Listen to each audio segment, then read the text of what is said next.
Yo, what's up mga ka-Fart Vlogs? Panibagong araw at panibagong hamon sa buhay. So ngayong araw, isishare ko sa inyo kung paano gumawa ng ubi piyaya. So wag na natin itong patagalin, gawin na natin.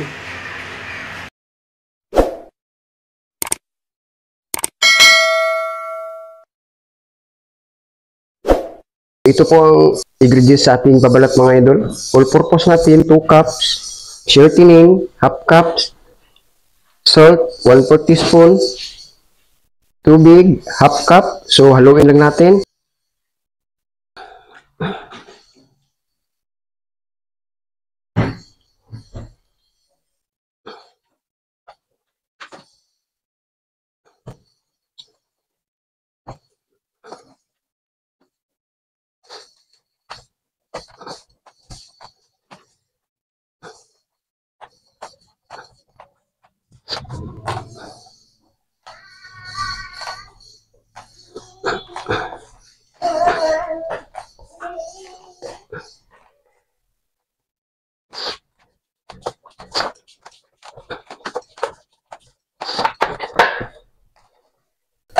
So, ayun mga idol, i-transfer na natin sa lamisa para hindi tayo mahirapan sa pagmasa.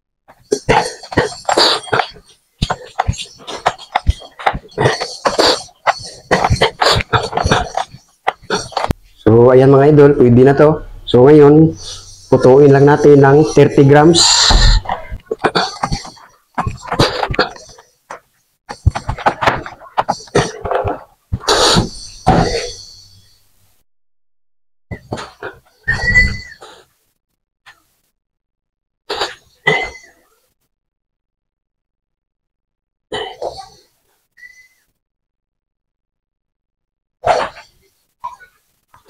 So ngayon mga idol, masahin na natin ang ating palaman.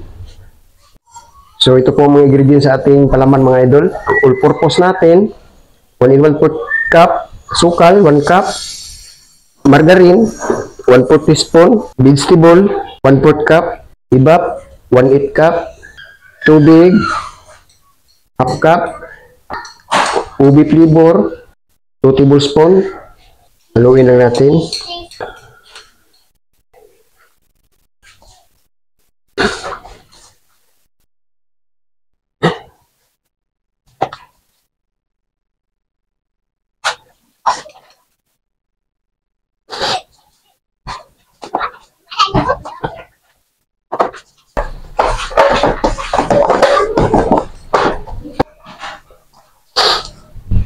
So ayan mga idol, so ngayon putuin na natin.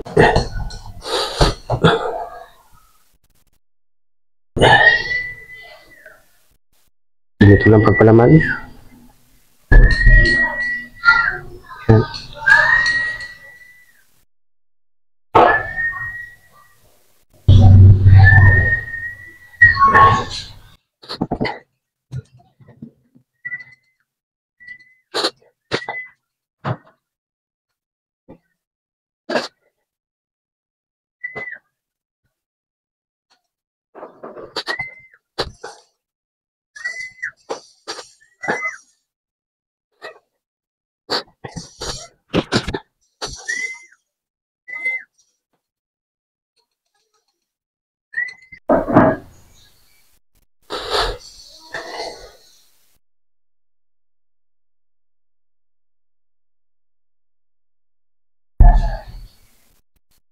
Tapos i-flat lang natin ng panipis gamit ang ating rolling pin. Yan.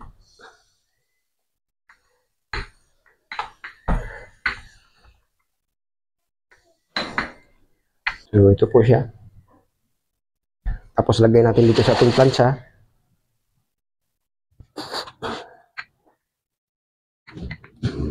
So yan.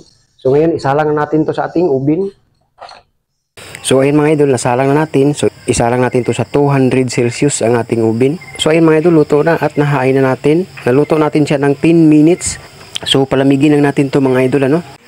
So ayun mga idol, ito na ang ating finished products. So sana ay nagustuhan nyo ang video na ito. Kung nagustuhan nyo, lagyan nyo lang ng like. At hanggang dito na lang, God bless po sa ating lahat and happy baking.